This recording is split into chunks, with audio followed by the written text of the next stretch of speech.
Je me décide à ouvrir ce mandrin avec tous les résidus là, de perçage qui sont tombés à l'intérieur. Je pense que c'est pas super bon pour les engrenages qu'il y a dedans.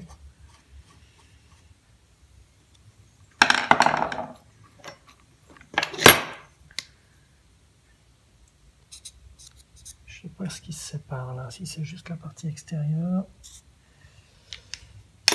Autant le marquer.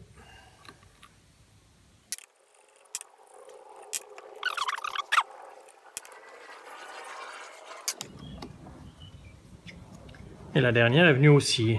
C'est vrai que généralement, c'est toujours la dernière qui coince. Alors, mon maillet, il est là.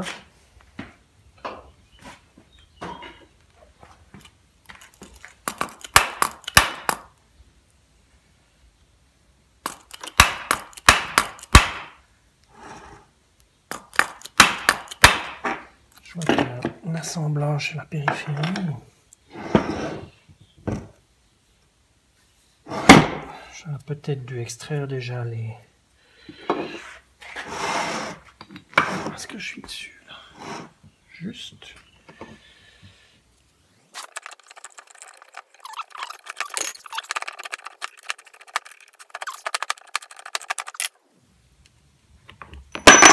Oups, ah oui.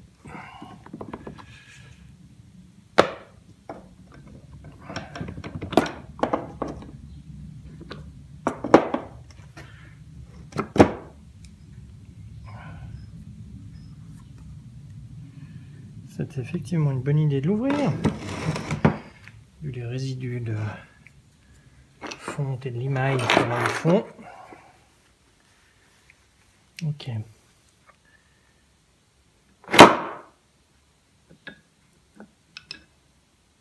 Nettoyer ça correctement. Dégraisser. Et remonter tout ça proprement.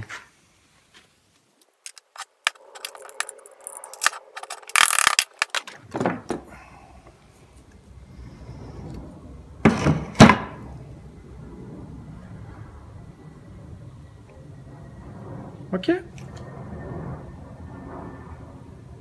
Il est propre, il n'est pas endommagé, il n'y a pas d'usure là sur la spirale. Il n'y a pas de dents non plus d'endommagé. Que du bonheur. Rien de tel qu'un peu de WD-40. Et un petit coup de brosse à dents.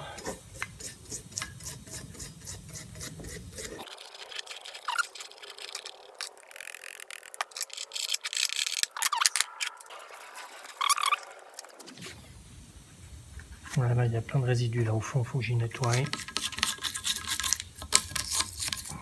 vais faire sortir ça avec de l'air comprimé. J'y donne un petit coup de tampon-jex là, ça me décroche tout de suite les saletés.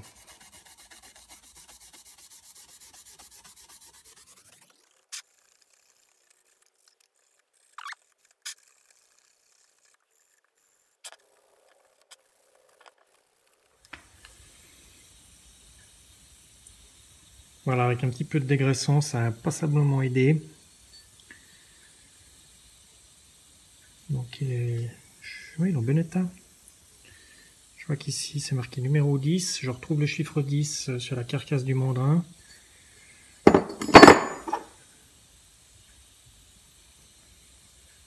Numéro 10 aussi ici. Donc, je vais en déduire qu'il a certainement été bien fabriqué ce petit. Je regarde si je trouve la marque. Je n'ai vu nulle part pour l'instant. Je suis en train de repositionner mon disque pour pouvoir fraiser la tête de cette vis cylindrique. Donc je vais revenir rechercher le centre de mes trous chaque fois à l'aide de ce petit cône de centrage pour ensuite monter une mèche de 20 afin de fraiser la tête. J'ai malheureusement pas de fraise à lamer ici. J'ai qu'une fraise de 20 qui se rapprocherait des 18 de la tête de cette vis. Donc je vais y aller gentiment comme ça.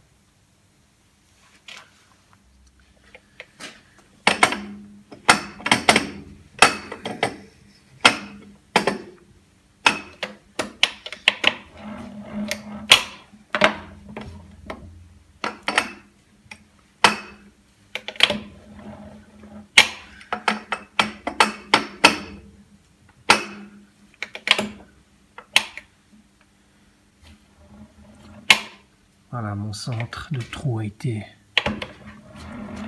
retrouvé. Je vais monter ma fraise.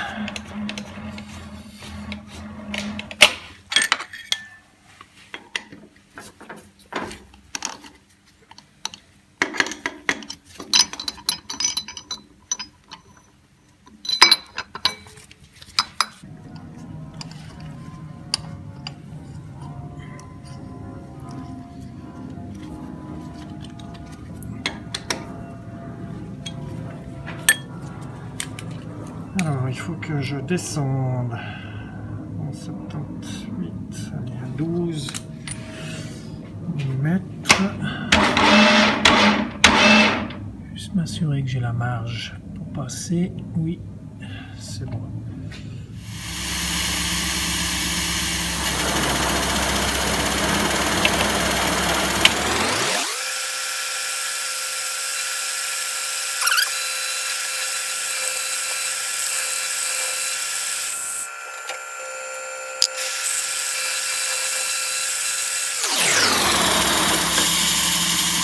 Voilà, 12,2 de profond.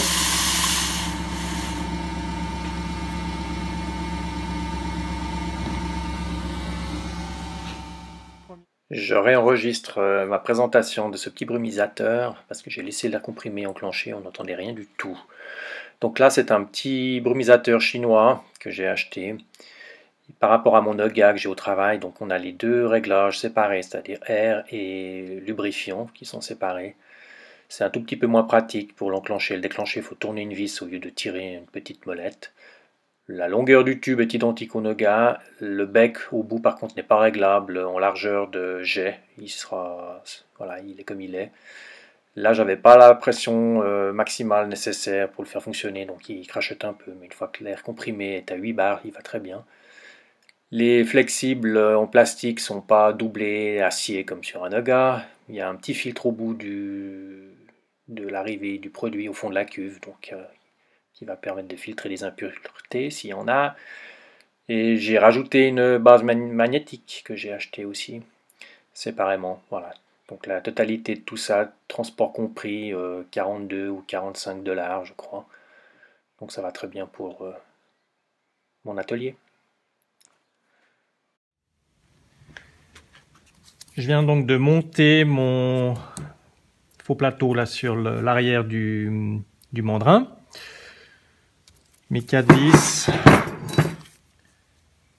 J'ai eu de la chance en perçant et en positionnant mes 4 emplacements de vis, parce que c'est vrai que j'ai pas du tout été contrôlé à l'arrière ce qui se passait, ce qui était une erreur. Et mes 2 emplacements ici ont failli tomber sous le petit pignon là qui me permet donc d'engrainer la fermeture des morts. Donc ces deux vis, j'ai dû les raccourcir pour pas qu'elles gênent justement la rotation de celui-ci. Donc petite constatation, toujours aller jeter un œil à l'arrière avant de faire des trous. C'est des fois une bonne idée. Bon, c'est vrai que j'avais pas démonté le mandrin, mais j'aurais quand même pu me dire que j'étais un tout petit peu près d'ici, ce que j'ai pas fait. Donc la suite des événements, ça va être de remonter ce mandrin. Je vais le remonter, je vais le graisser, enfin l'huiler plutôt. Et je suis pas loin de terminer tout ça. Après je vais monter ça sur le tour et puis on va faire un essai de serrer une pièce, voir ce que ça donne. Voilà, tout beau tout propre. Je vais donc huiler un petit peu les surfaces de contact. Je ne sais pas si ça sert à grand chose. Mais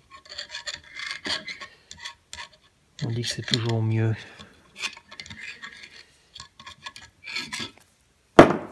D'y mettre un petit coup d'huile puisque je peux le faire.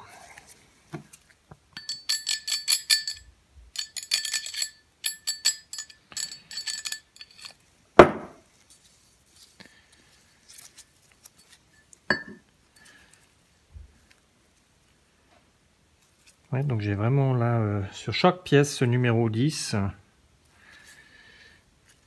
qui ressort. Ce serait bien de le mettre dans le bon sens si possible.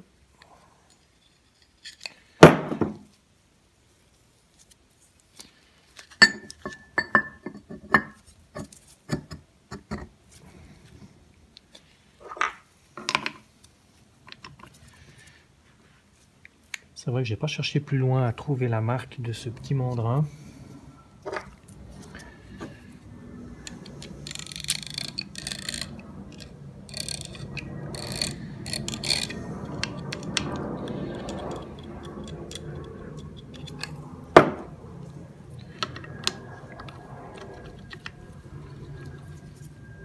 Ok, la plaque arrière.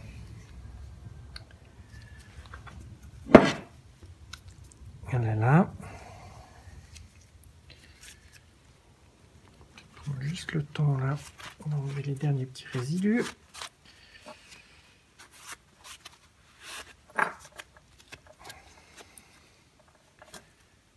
Ah là il y a des inscriptions. R W A 76. Je sais pas si ça parle à certains d'entre vous ou pas. C'est tout ce que je trouve là-dessus, du moins. Numéro 10, par contre, aussi. Avec ici une sorte de lettre.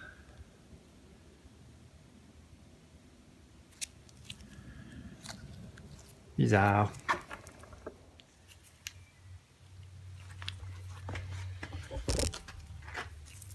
Donc là, j'ai pris la peine de donner aussi un petit coup de dégraissant et puis de frotter un peu ces morts pour les rafraîchir un petit peu.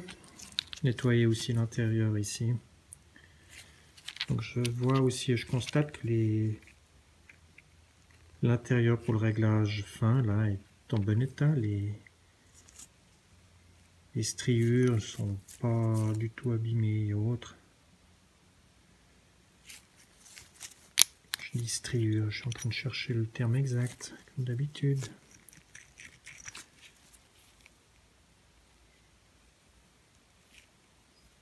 Donc je suppose que il a été peu utilisé.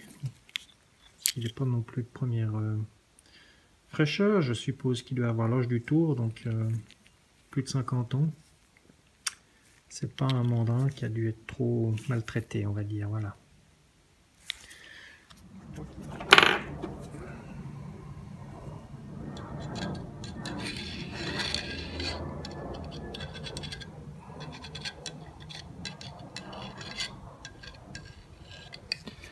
Un petit peu d'huile.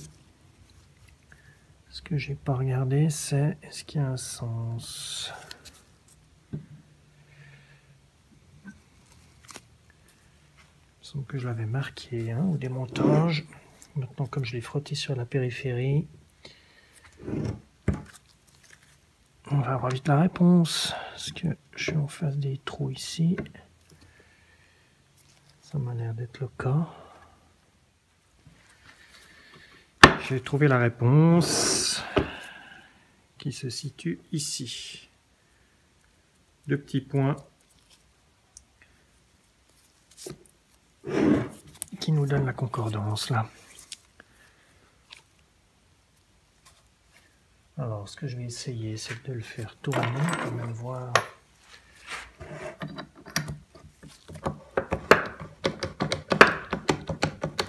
Oui, ça a l'air de le faire.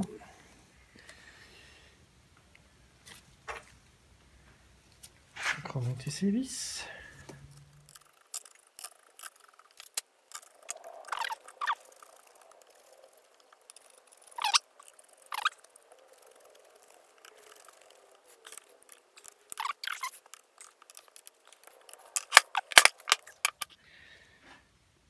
Voilà, j'ai fixé ceci maintenant sur mon mandrin.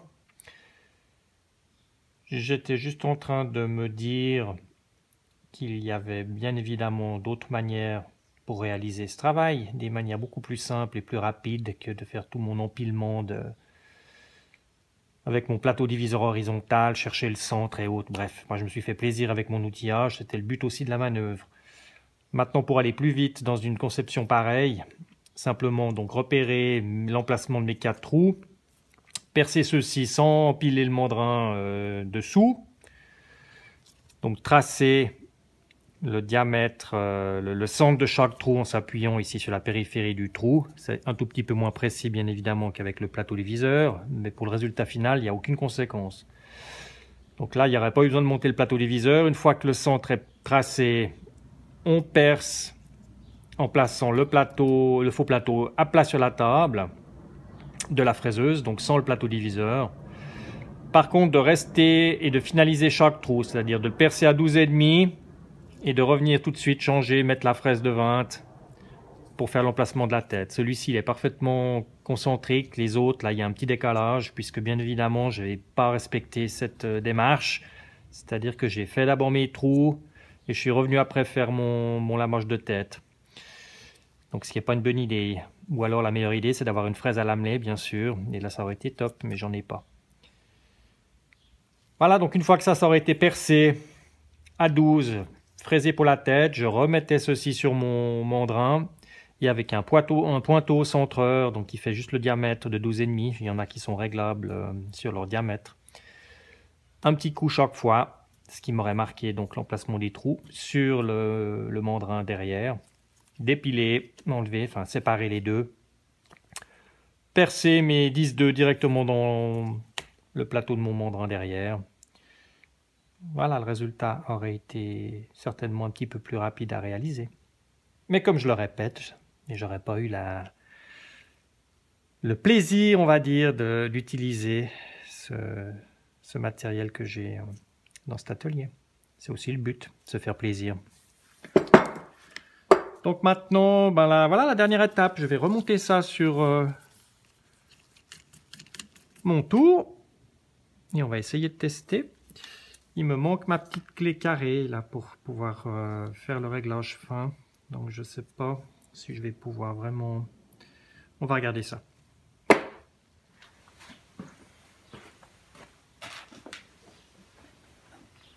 Comme ce tour est, ainsi que ma fraiseuse dans un atelier de menuiserie que mes paternels à 84 ans utilisent toujours, il y a un petit peu de poussière de bois et autres, donc je couvre un peu les machines pour éviter justement ce mélange huileux de sciure de bois, poussière de bois. C'est pour ça qu'il est sous une bâche.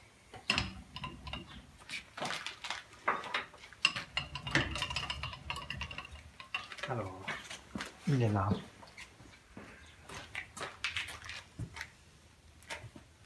Alors, où est-ce qu'il est sorti? Ici.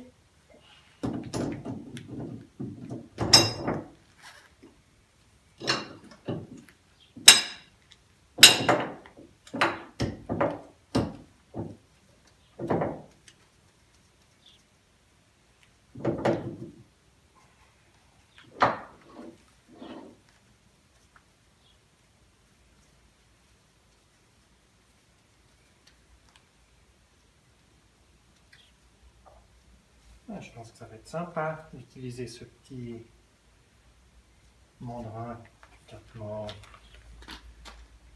C'est vrai que l'autre que j'ai là, il fait 400 mm de diamètre, c'est juste énorme à monter.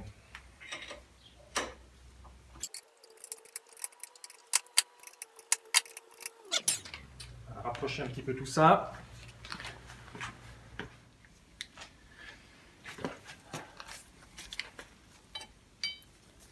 Donc on va repositionner les morts.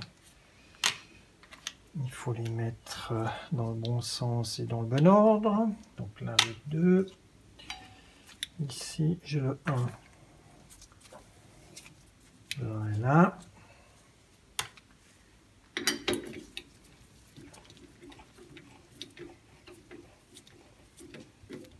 Donc ici on voit le début de la spirale. Donc là ça permet de rentrer le premier mort. Et sur chacun de ceux-ci, il s'agira en respectant l'ordre, le numéro 1, numéro 2, etc. Chaque fois de voir le début de la spirale. Ce qui va permettre qu'ils arrivent ensemble en étant concentriques au centre pour qu'ils aient la même avance. Donc numéro 1, c'est pas celui-ci, c'est celui-là. Alors ce que j'aurais pu déjà faire aussi, c'est de faire en sorte que le réglage fin soit déjà concordant un petit peu sur les quatre morts. Donc j'essaie de les mettre ici sur le même alignement.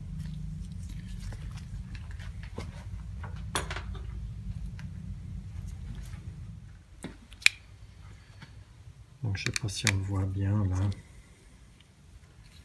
En actionnant la vis, je déplace le... Si je regarde ici la jonction là, du trait clair avec le bord. Voilà, là, je suis bien aligné. Donc je vais partir sur un réglage similaire pour les 4.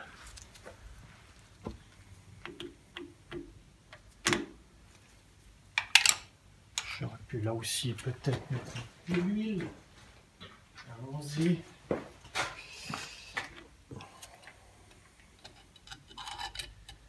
Un peu d'huile sur les coulisses, sur les guides.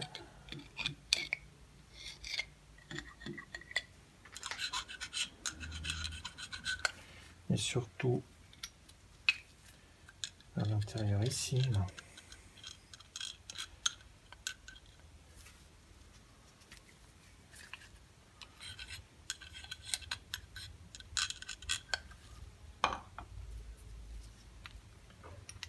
Alors le sens, pas comme ça.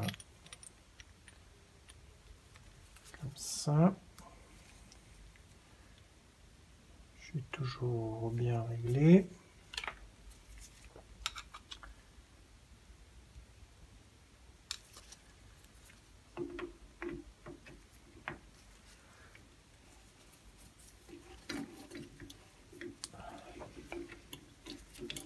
Alors,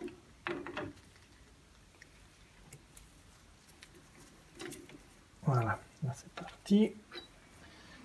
Numéro 2, il est là. J'attends de voir le début de ma spirale, ce qui est là. Numéro 2.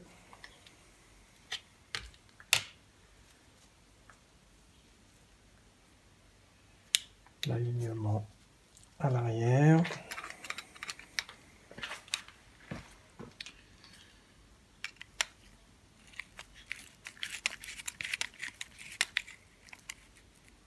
Voilà.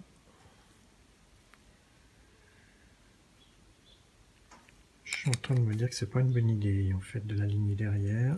Je ferais mieux de l'aligner devant.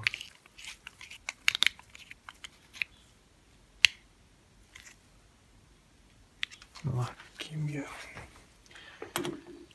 Je vais donc vite refaire l'autre. Pourquoi devant? Parce que je suppose que les pièces, là, si j'aligne à l'arrière, elles avancent trop là devant. Donc quand on va serrer sur la fin, elles vont venir en contact avant que les morts puissent venir eux en contact.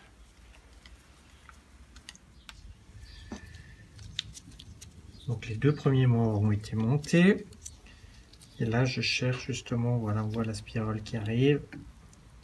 Donc je la rétracte pour qu'elle soit juste en haut. Je rentre mon mort qui a été donc pré-réglé en bouteille. Et là, il avance pas, donc c'est qu'il n'a pas été bien engagé jusqu'au fond.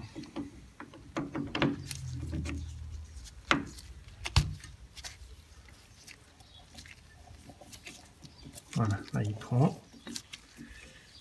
Donc je tourne. Bon, numéro 4. J'ai été trop loin à mon avis déjà. La spirale est passée. Voilà, elle est là.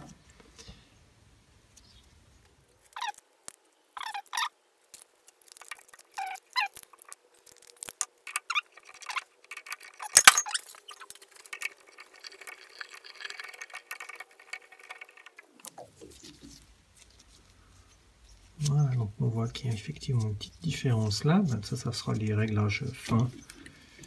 Justement, on va pouvoir utiliser. Typiquement là. Ça se fait bien évidemment avec une pièce dans le monde, hein, mais c'est juste pour montrer la possibilité d'ajuster finement les chaque membre.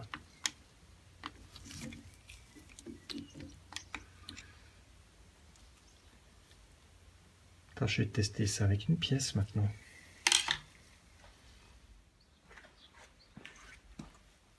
Je viens donc de régler ce petit mandrin. Là, je suis à 2 centièmes. Il y a moyen, je pense, de faire un petit peu mieux.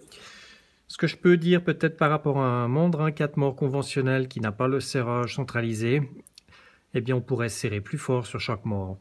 Ici, par contre, avec le petit carré de 6 et qu'on voit la finesse de la vis de réglage qu'il y a dans chaque mort, j'ose pas non plus y aller comme une brute. Je suppose que c'est pas fait pour non plus. Donc voilà, c'est un mandrin que je vais utiliser pour des petits diamètres ou des petites pièces. Et voilà, peut-être qu'une fois qu'il est vraiment réglé concentrique, on peut espérer ouvrir et refermer et retomber sur une concentricité qui serait peut-être pas trop mauvaise. J'ai pas testé encore ça, donc c'est à voir. Cette vidéo est terminée. Merci de l'avoir regardée. N'hésitez pas à commenter, à vous abonner aussi. Merci d'avance. Et j'espère que vous aurez peut-être appris un petit truc ou deux en regardant celle-ci. À bientôt!